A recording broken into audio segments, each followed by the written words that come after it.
Right breaking లో చూస్తున్నాం. Fire brand గా పేరున్న గోషామహల్ ఎమ్మెల్యే రాజాసింగ్ కు మరోసారి ప్రాణహాని తలపెడుతూ బెదిరింపులు రావడం కలకలం సృష్టించింది.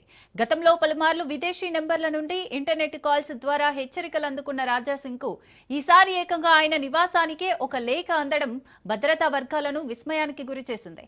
రాజాసింగ్ అంతు చూస్తామంటూ లేఖ రాశారు. లేఖలో అబ్దుల్ హజీబ్ అనే వ్యక్తి పేరున్నట్లు సమాచారం. అందులో వివాదాస్పదంగా తీవ్ర స్థాయిలో హెచ్చరికలతో ఉన్నట్లు తెలుస్తోంది.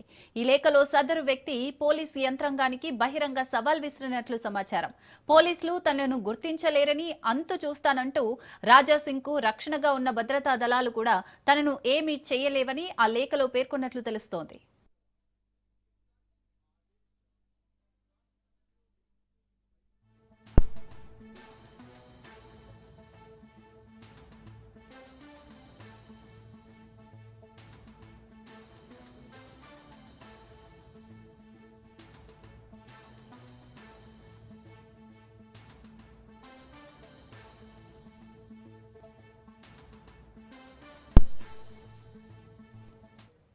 రైట్, రాజాసింగ్ కు బెదిరింపు లేఖ గురించి మరిన్ని డీటెయిల్స్ మా ప్రతినిధి ప్రవీణ్ అందిస్తారు. ప్రవీణ్.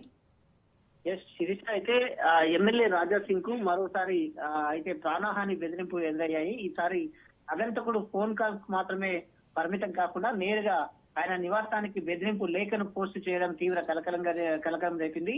ఈ లేఖను ఆసిఫ్ నగర్ జెర్రీ పరిధి చెందినటువంటి అబ్దుల్ హఫీజ్ పేరుతో పంపించినట్లుగా కూడా సమాచారం వస్తుంది. లేఖలో రాజాసింగ్ ను ఉద్దేశించి బెదిరింపు మాటలు ఉన్నట్లుగా కూడా తెలుస్తుంది. అయితే గతంలో రాజాసింగ్ కు పలుమార్లు ఆ బెదిరింపు ఫోన్ కాల్స్ రావడం, వాటిపైన పోలీసులు విచారణ జరపడం కూడా జరిగింది. అయినప్పటికీ తాజా లేఖ ఘటన భద్రతా పరంగా మరింత ఆందోళనకు కూడా దారి తీస్తుందనే సమాచారం అయితే వస్తుంది. అయితే ఈ యొక్క సమాచారం అందుకున్నటువంటి పోలీసులు వెంటనే కేసు నమోదు చేసి దర్యాప్తునైతే ప్రారంభించారు. లేఖ ఎక్కడి నుండి పంపబడింది, నిజంగా లేఖ పైన ఉన్న ఆ పేరు, చిరునామా సరైనవేనా లేక నకిలీవేనా అనే కోణాల లోపల విచారణ కొనసాగుతుంది.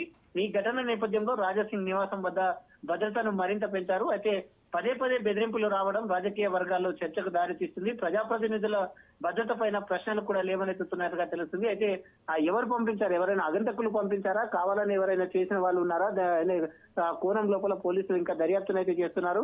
లేఖ ఎక్కడి నుంచి వచ్చింది అనే సమాచారం కూడా తీసుకుంటున్నారు. రాజాసింగ్ పోలీసులకు ఫిర్యాదు కూడా చేశారు కాబట్టి ఫిర్యాదు నేపథ్యంలో భద్రత కూడా కట్టుదిట్టం చేశారు. ఆ లేఖం గురించి రాసిన వ్యక్తి ఎవరు అనే కోణం లోపల కూడా దర్యాప్తును అయితే చేస్తున్నారు. Right, thank you Praveen.